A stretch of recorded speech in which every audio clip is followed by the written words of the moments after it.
It's not like it was a couple generations ago where people didn't live very long in retirement. Today, again, people are living so much longer, and you have to make sure that you're accounting for this.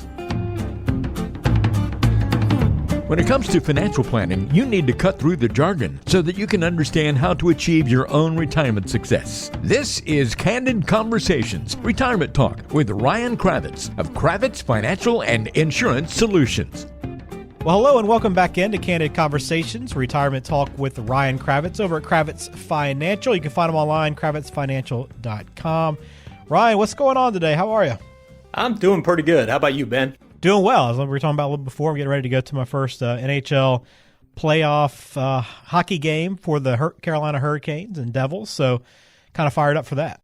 I've got to go to a hockey game sometime. I've never actually been to a hockey game, but I hear it's fun in person. I'm not really a big fan of hockey, but again, I think it'd be fun to watch an actual game live. Yeah, it's hard to – I don't keep up with it too much throughout the regular season, but playoff hockey is a lot of fun. And, yeah, if you have a chance to go, really with any sport, get in there and watch these guys perform at that highest level, it's pretty remarkable. And the way these guys move on ice is just – it's pretty fascinating to watch. So, yeah, if you get a chance, I would highly recommend you working that into the schedule one time. It's a lot of fun.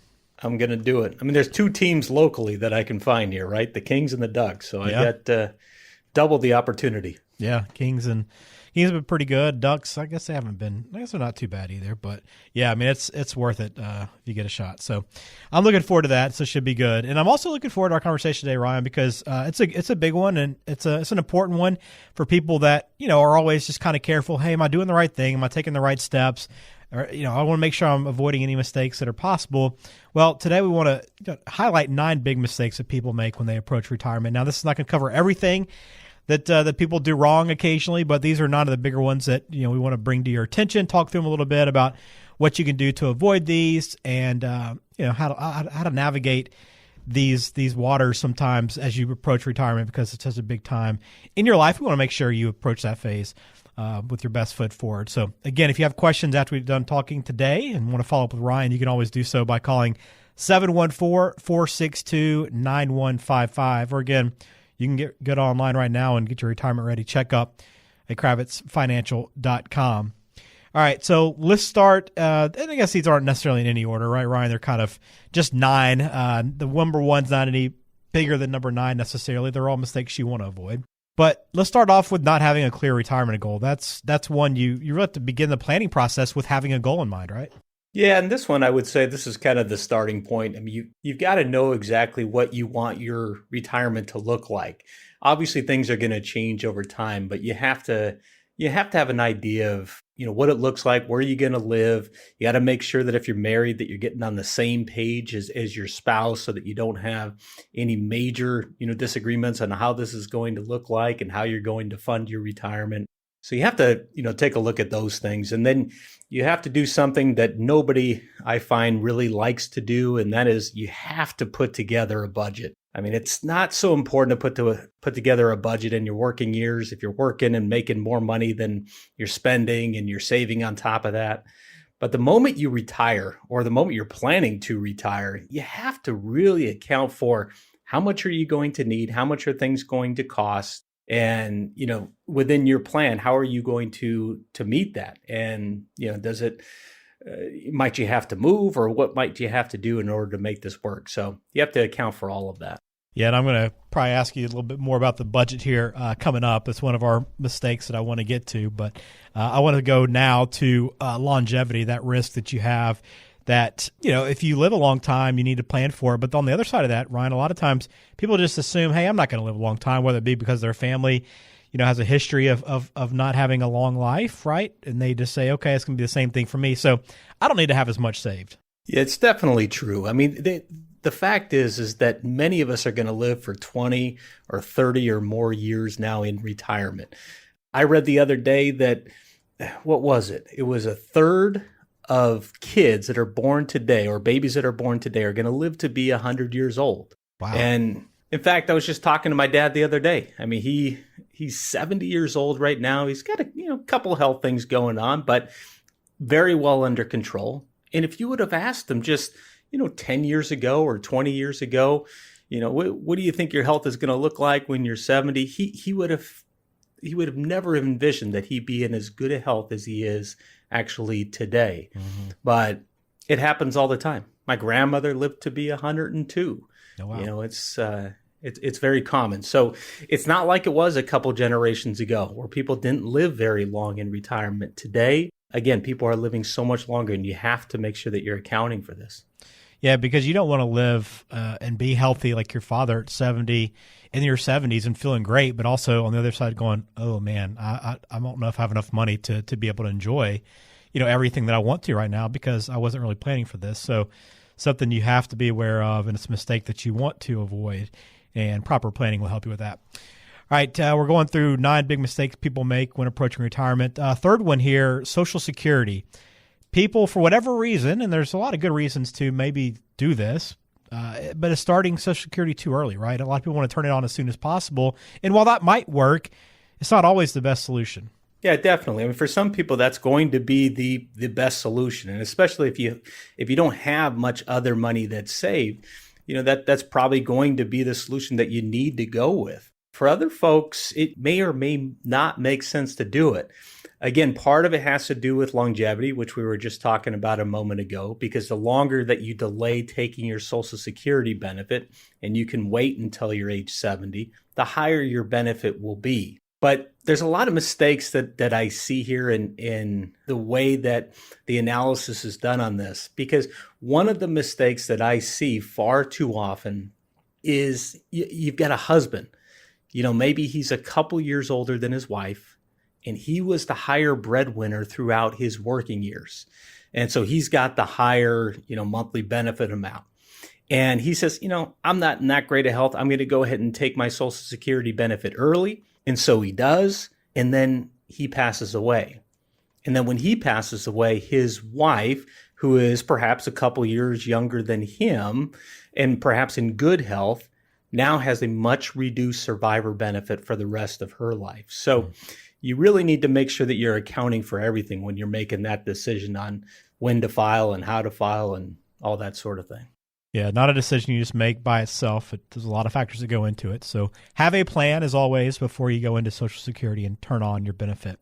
All right, as you move into retirement, your mindset shifts, right? You're no longer really much worried about accumulating assets and building your nest egg. It's more about, okay, how do I distribute this? So the mistake people often make there, Ryan, is they don't shift and they continue to think about, okay, I'm focused on returns rather than focusing on income.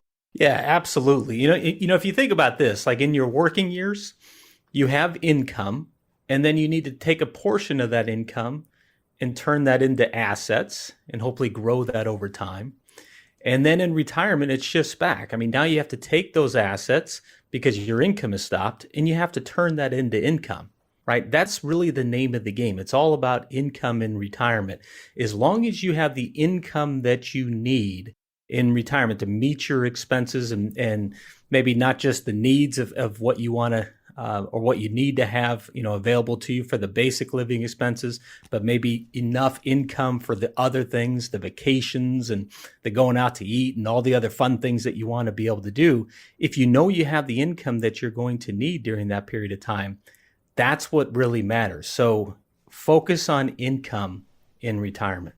We're talking about 9 big mistakes people make. And again, if you have questions, follow CravitzFinancial.com. That is the website. You can also call 714-462-9155. Number 5 here on the list, forgetting about sequence of return risk. So explain what this is for anybody that maybe is not familiar, Ryan, and why this is a mistake that people make. Yeah, this is so important. There's something called the retirement red zone or the financial red zone, which is that time period that's right about 5 years before you retire, up until about 5, maybe 10 years after you retire. And it's so critical during this period of time to make sure that your money is managed in such a way that you don't experience large stock market drawdowns. Because if you lose a significant amount of money during this period of time, when you're also needing to withdraw money from the portfolio to live on, this could put you at a very real risk of running out of money. Or if it won't put you at risk of running out of money because you've really done a really good job of saving, it might put you at a very real risk of having to deplete your nest egg down to a level that's that's uncomfortable. So you want to make sure that you're aware of sequence of returns risk and that you have a plan around that for where you're going to get your money and when. All right, number 6, taxes. Let's talk taxes for a second. And as you're saving money in these retirement accounts, your 401k, IRA, a lot of people are ignoring those future tax implications of the money that they're putting in, and maybe caught off guard in retirement, Ryan, when they get that tax bill and that money they're pulling out, right? Absolutely. And we have to know that tax rates are going up.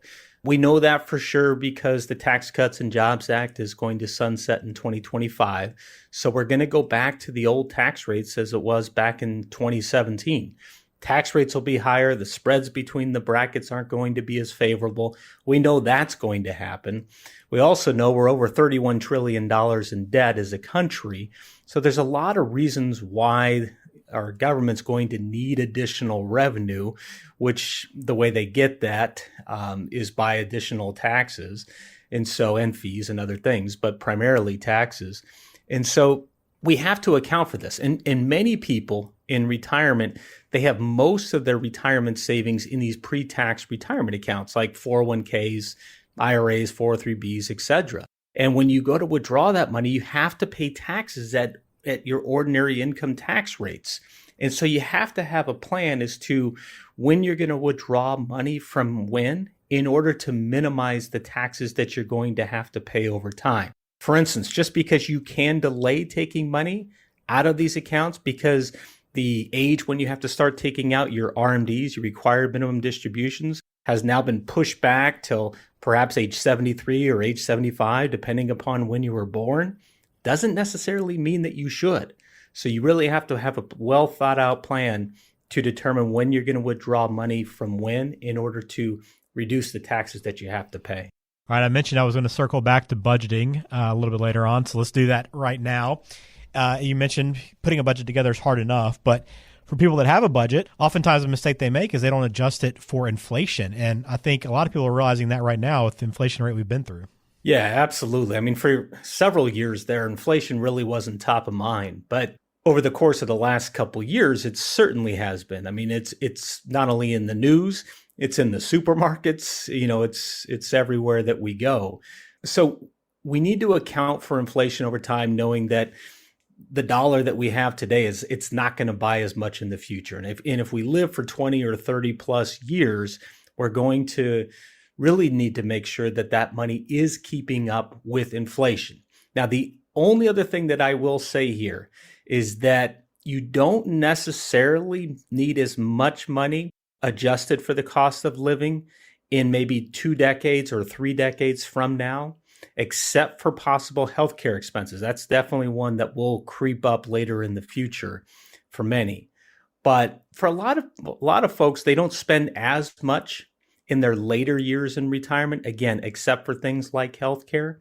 So, there's different things to consider here, but you want to make sure that you have a plan and don't overlook the fact that things are going to cost more in the future just because of inflation. And we could experience even more inflation for a longer period of time here.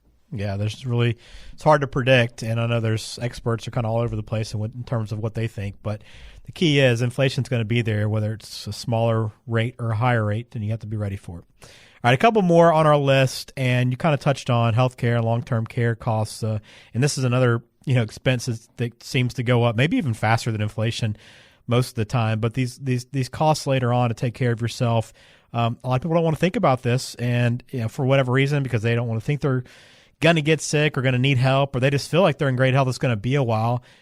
The mistake is they ignore this, and it can really catch up with you. Yeah, healthcare expenses in general just can't be overlooked in retirement.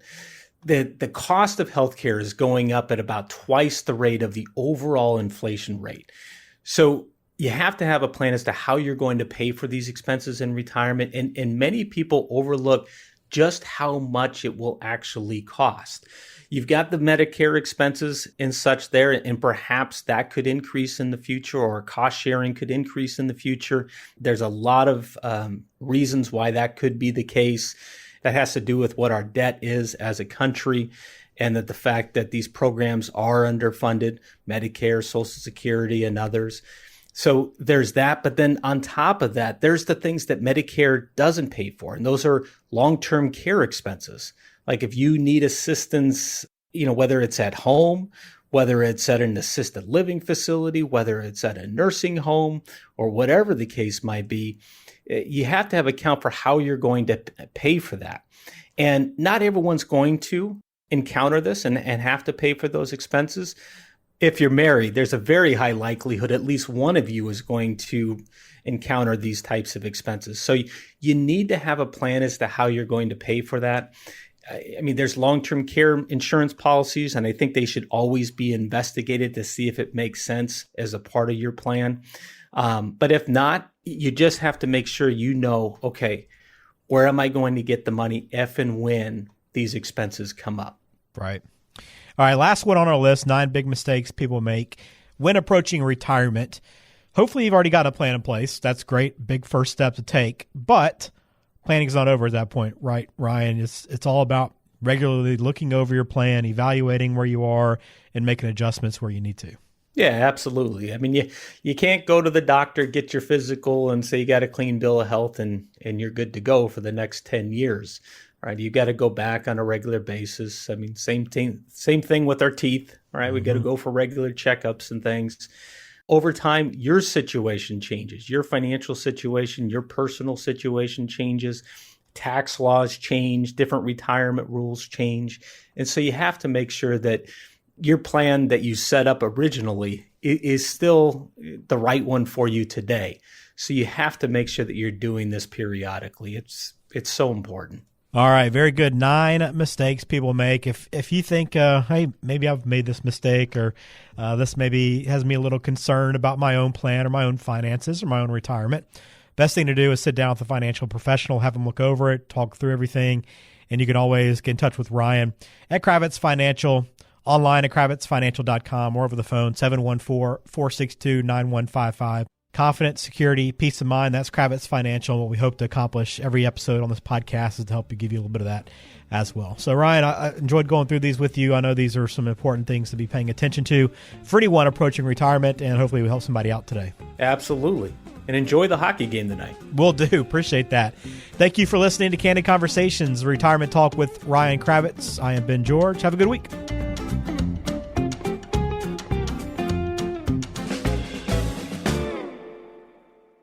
Information provided is for informational purposes only and does not constitute tax, investment, or legal advice. Please consult with a qualified professional before taking any action. Investment advisory services offered through Brookstone Capital Management, LLC, BCM, a registered investment advisor. Cravitz Financial and Insurance Solutions and BCM are independent of each other.